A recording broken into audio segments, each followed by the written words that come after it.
In the remedial measure, we'll be looking at two choices at large. The one that I talked about in the last session also is to do nothing. And that's actually a way of dealing with multicollinearity, unless it is really strong or severe. The other is much like the detection tests, there are some rule of thumb procedure.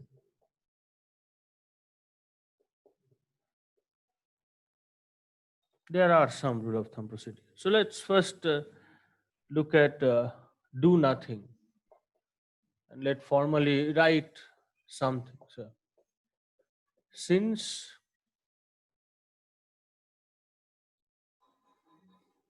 or rather, I'll write like this. So although it is, that is our multicollinearity, it is a data deficiency problem. Data deficiency problem. At times we do not have any choice. At times we do not have any choice. So with respect to that, I was saying that when you have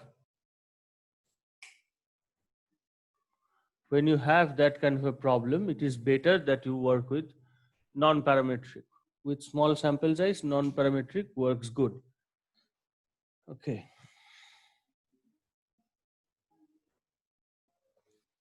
And there is one consolation also. The consolation is that even if even if separate coefficients cannot be estimated, a linear combination can be estimated with sufficient accuracy. So sometimes, because of these two reasons, it is a better idea to work with what you have. The basic reason is very simple. Basically, the simple reason is that, in case you have no choice over the data set and the problem is not as severe, just do nothing. Okay, so now we will look into the rule of thumb procedure. There are many, but we will mostly look into three of them, because one of them actually leads to different type of modeling totally. Okay, and that's beyond our scope now. So it will one of those methods actually, for given our scope right now, discussing that method will be writing name of some different types of regression. So in that sense, it is better that you learn them when you can learn them totally. And the first and one of the idea is obviously a priori. So the first one is a priori information. Now this is not really a procedure at all. This is basically having information, information of what? Relating collinear variables, collinear x's. So if x2 and x3 are collinear, and if you have the a priori information regarding what is the values of those lambdas, so I've written, for example, x4i equal to lambda 2x2i plus lambda 3x3i. What this says is, if you have no, if you know the values of lambda 2 and lambda 3, then you can bypass the problem. Now, that's kind of trivial, but as you know that if you know these values, then that doesn't really go with the idea of statistical modeling, because we don't actually know these values. Even if you get some numbers from this a priori information, they will be derived statistically, and obviously they need to be cross checked. So this is not really a good way of dealing with not only multicollinearity, I'll say dealing with anything. This is not a good idea. Okay, so now we'll move into the other approaches which are good. The second one is possibly the best idea or best way of dealing with multicollinearity. It is quite well practiced. And it's basically combining cross-sectional and time series data.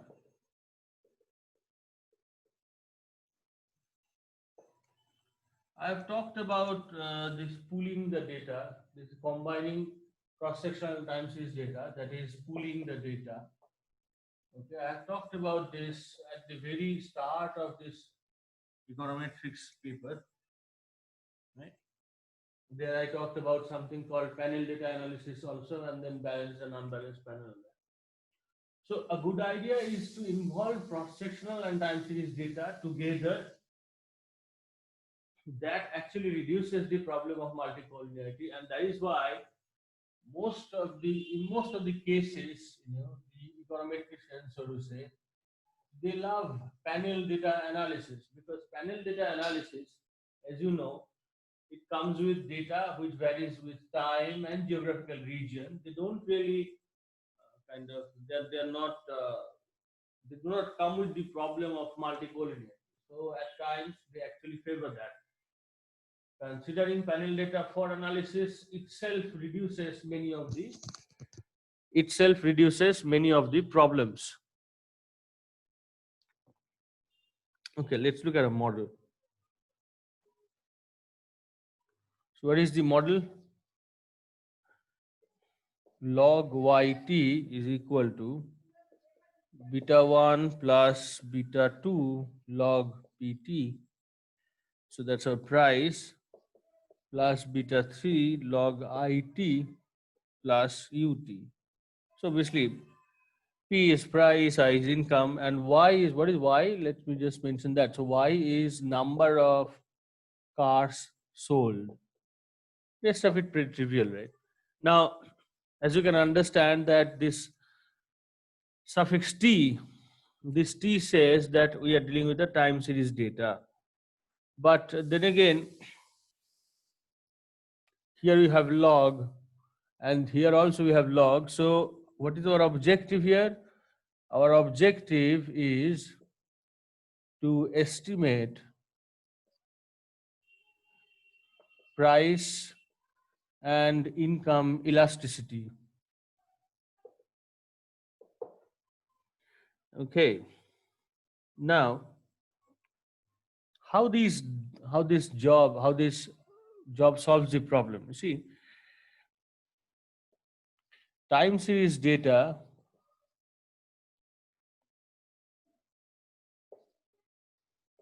tend to be highly collinear. So that's in its nature. Time series data tend to be highly collinear.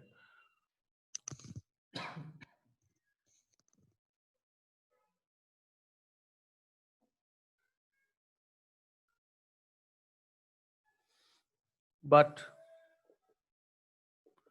in cross-sectional data,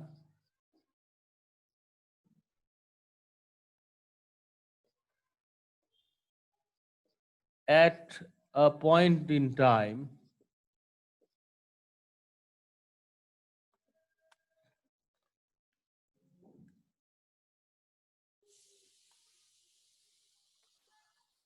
prices do not vary much. Okay. So if I take, kind of this idea of considering time series to be vertically changing and cross-sectional to be horizontal, what I'm saying is that over the geographical regions, prices do not vary much, and these two different direction, they basically produce the reliable estimate.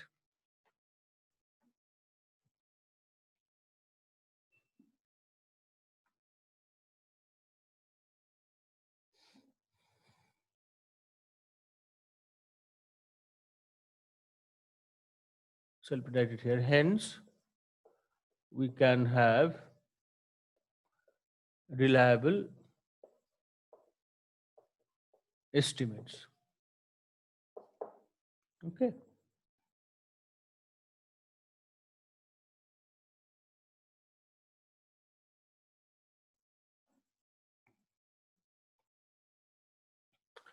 Then comes number 3, which is also a good idea. So dropping a variable,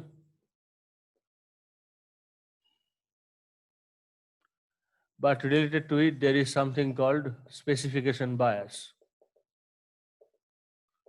But yes, dropping a variable is actually a good idea. If you feel that, or if you sense that two variables are correlated, they are collinear, then a good idea is to just drop one of them, which is the less important variable in that case. So, for example, if you find that in a sample income and wealth are highly correlated, then you can actually drop wealth and run the model. Okay, although it will include specification bias, but it will not be really a problem. And this is one of the simplest method to uh, consider. Okay, so let's again look at two models and the problems that you may encounter by dropping a variable. Okay, so let's say the true model,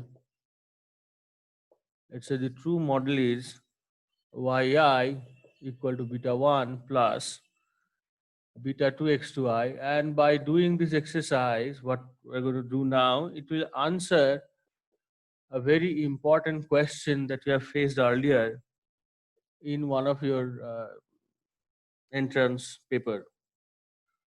Okay, so this is the true model. Now let's look at uh, fitted model. Okay, so the model we actually fit. Let's say that model is yi equal to, so it will be different, right? So b1 plus b12 using the proper idea of regression coefficients, right? b12 x2I with ui hat. All right. So what has changed? We have dropped x3. Why? Because we suspect that x2 and x3 are correlated, and sorry, they are collinear. Sorry, they are two different terms. Anyway, so x2 and x3 are collinear, and the multicollinearity is severe. So we have what we have done is we have dropped x3 and we have fitted this model. But let's say the true model is this. Now we are going to answer that what actually is changed in this B12 from beta 2. So what is the result of this specification bias? Okay.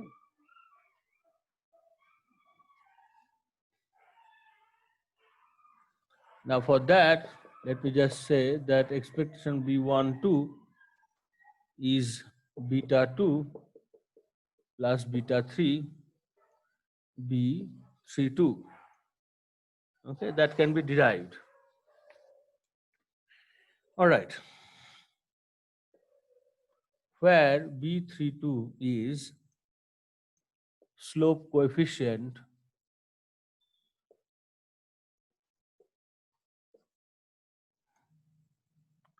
in the regression of x3 and on x2. So what is the kind of regression that we are looking at here? This is the kind of auxiliary regression that we talked about earlier. So there was an auxiliary regression which gave me that expectation B12 is this one. Okay. So that means that B12 is equal to beta 2. So then B12 is equal to beta 2 as long as B32 is equal to 0.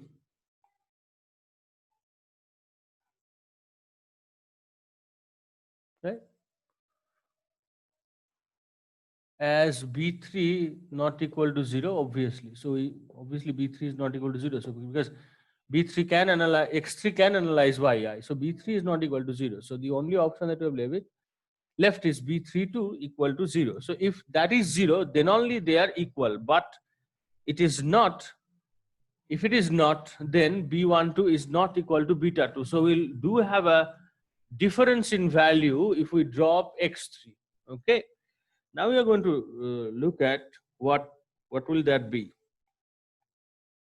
So let me write it again in other terms. If B32 is not equal to 0, then B12 will be biased. Specifically, that's what we are saying. Now, the important question, that is the nature of this bias.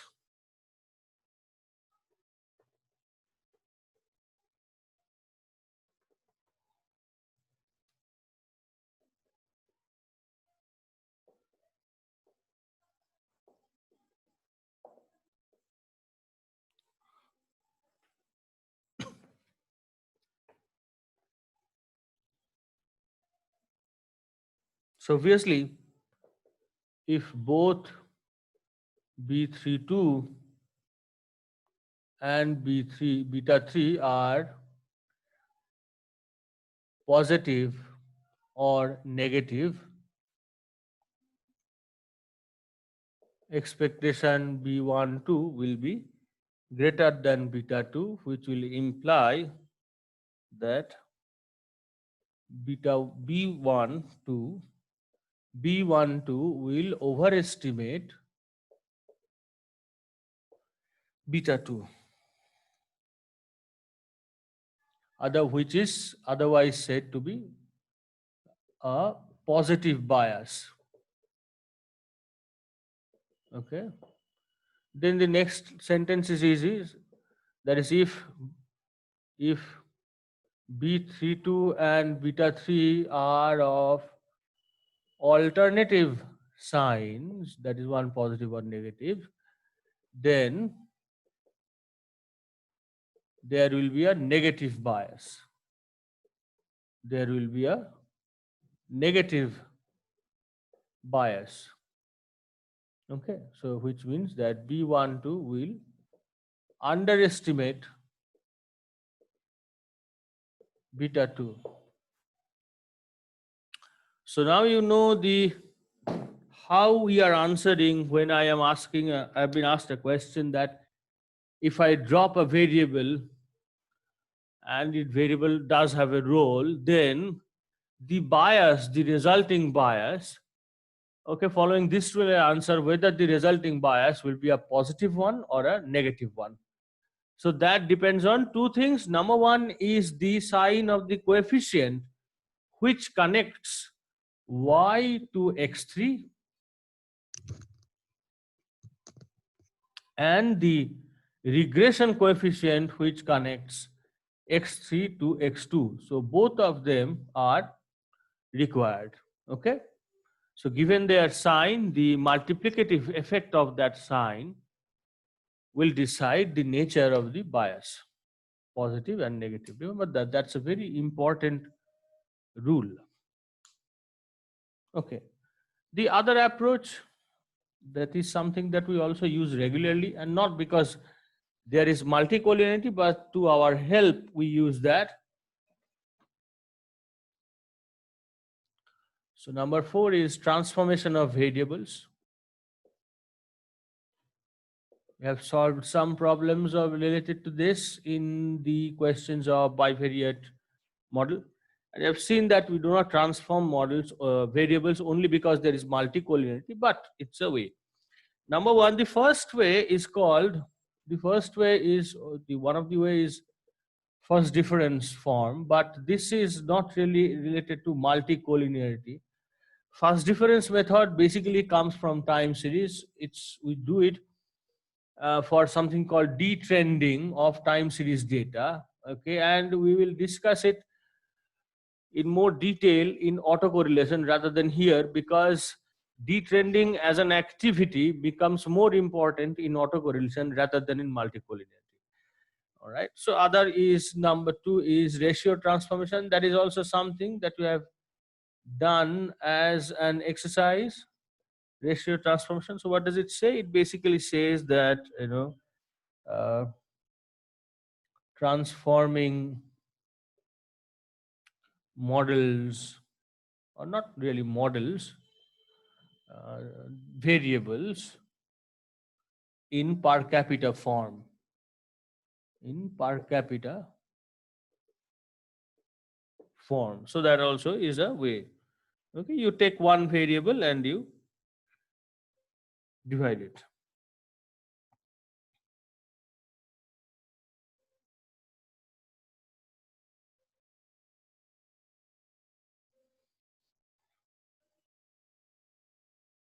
But there is a serious disadvantage. And that disadvantage is this: the error term in transformed model may not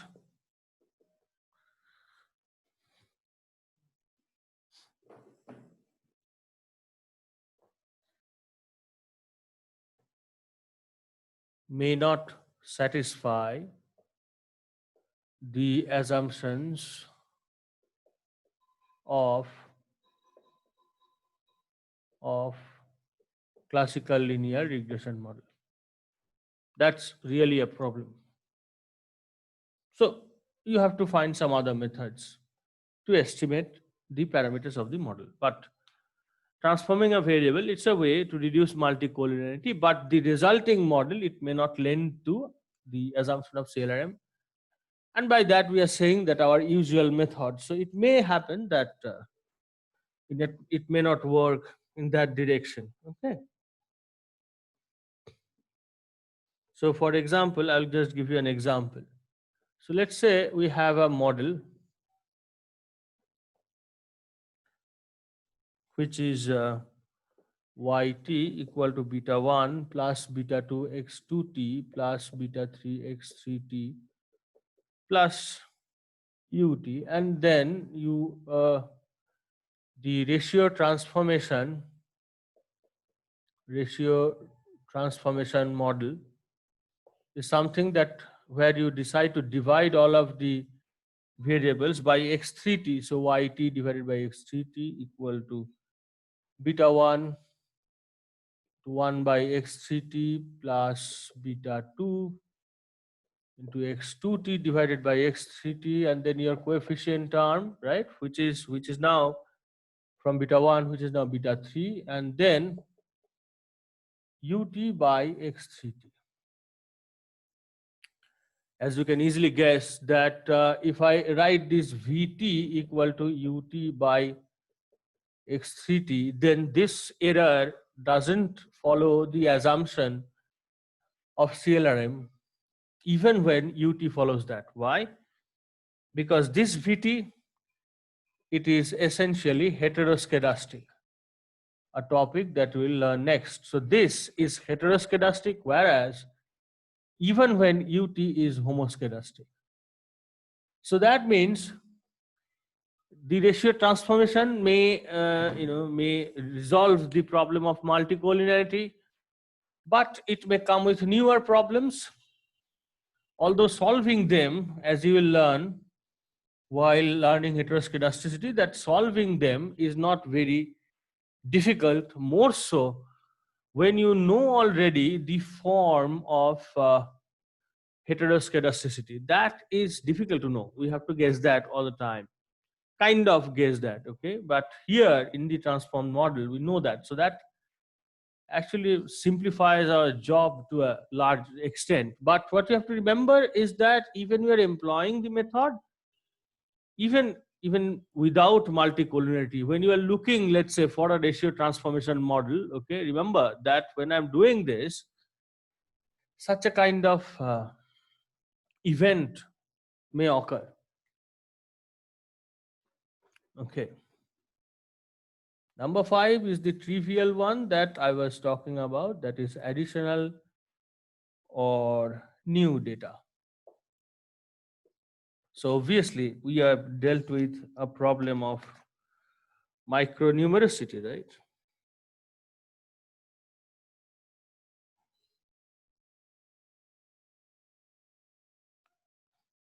We have said that this is micronumericity. So adding new data will obviously solve the problem, a method that we have talked about from the very start.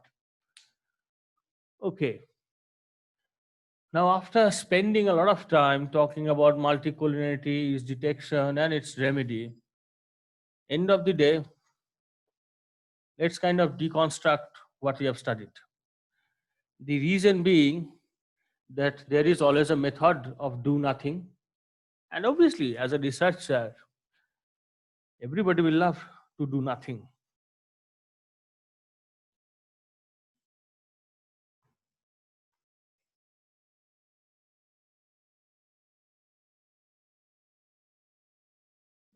So the last question is when to act.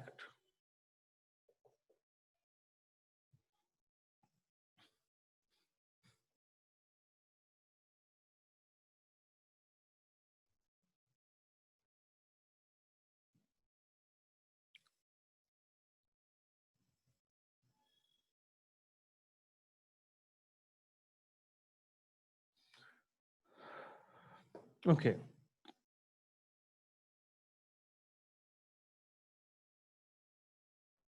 So let me just say that number one is when R square is high, okay, when R square is high and coefficients are significant, in bracket I'm writing using t-tests, okay, and yet CI, that is, okay, not, I'll not write it, so condition index, and yet condition index is saying otherwise,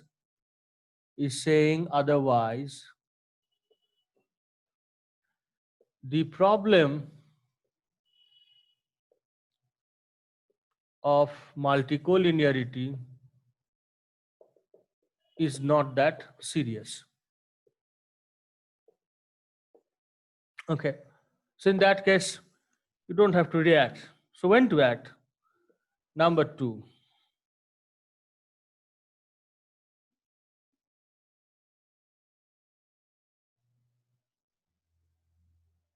So if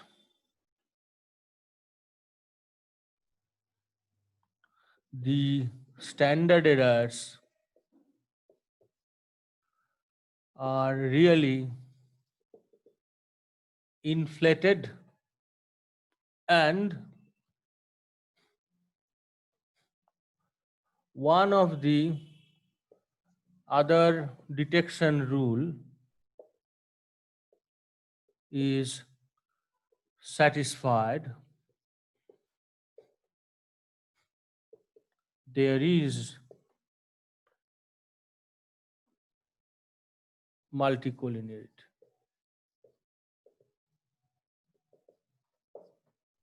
Okay.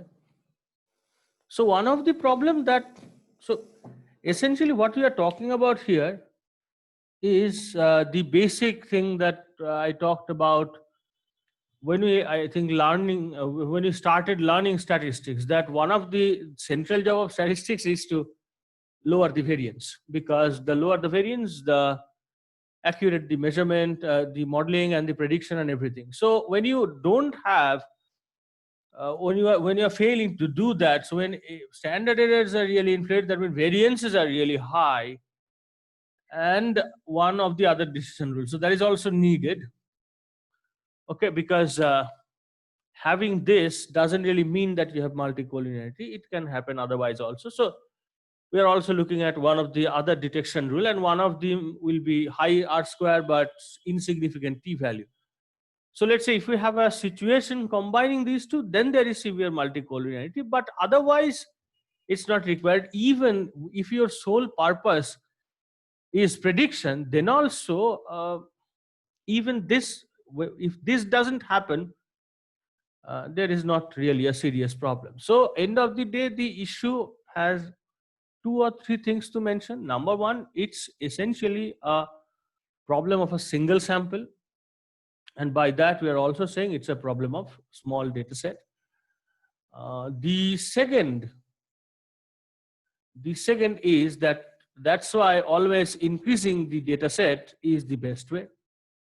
But if you are in a tight corner where you cannot do this, then number 3, if your purpose is not only predicting, and if you have really high variances and one of the other detection rule is also being satisfied, then obviously you have severe multicollinearity and you must check what you can do.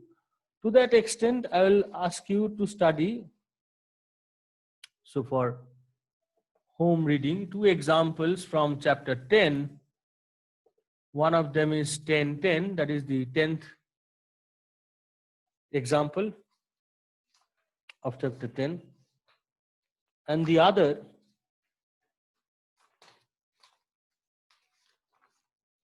is 10.6. So read these 2 examples. Here you have a fully solved structure and learn that in practical scenario, how you can actually handle multicollinearity.